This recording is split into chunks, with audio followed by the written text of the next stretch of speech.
tak kan hey boin chu in tir ka nga ya tak ke ka ti pala ke po chuan chuan ortho te MRI te kan tin da ba OPD ni hi o tam mep ani o si han mai mep men so ta le la man lo ol lo om tre ko ka tiếng về thì đi đồng đội cần nu có duy nhất nhất mấy này cần nu mình chỉ bụi ạ sau đó mà có sao mà cái tắm mình đâu đây cái ảnh lạc á tắm tặc anh này nó tắm tặc tắm khí nó đi cần nu nè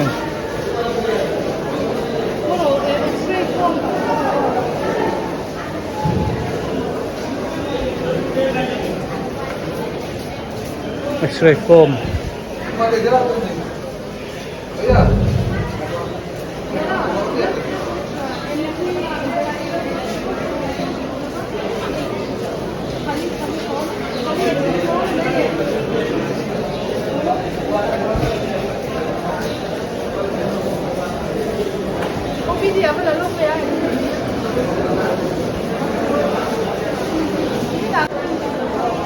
Ơi, thọc tu gần như là hiện thi hiệu sâm big biết là cái cần nu po tu này là ra thì hiện cần buổi về thâu anh em hiện thọc tu gần như vàng hiện ô sâm đó thì thấy tu rồi mình ngay chuyện na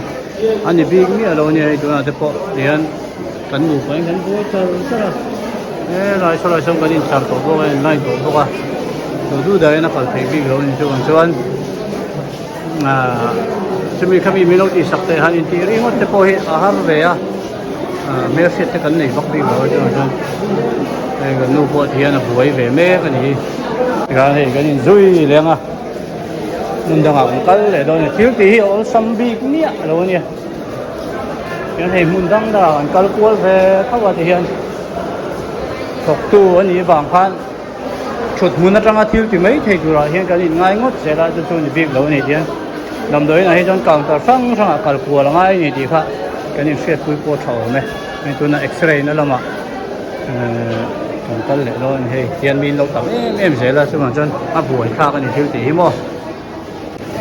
đây X-ray room number 1 thế room 3 thế room 4 theo mày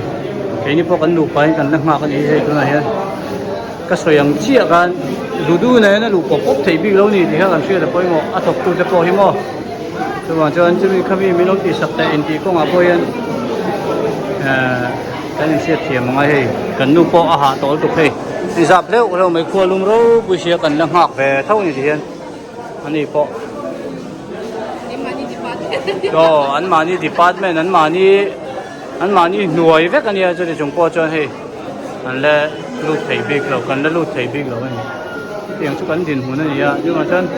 cái liệu xong thế giờ thì thấy lâu thì cần thuê là quay màu vai rồi mà phải cho hay mình tầm em mà đây gần đây duy này ở chỗ OPD gần giống à tiếng về thì hospital là liền tổ sĩ OPD phụ hiện gần sẽ bị mấy rồi chứ còn cái này không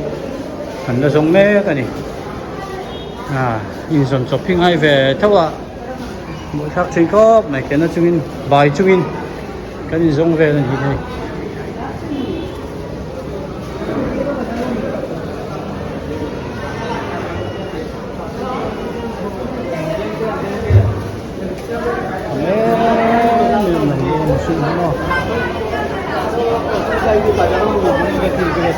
baka makatam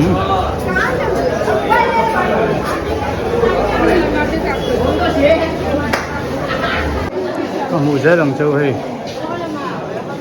đây auto OPD này cái này xếp phần mà này cần nuôi này xếp phần là học bếp lũ tăng pop thấy việc lâu gì không department nào coi anh nên là thì về mấy cái chung cho OPD này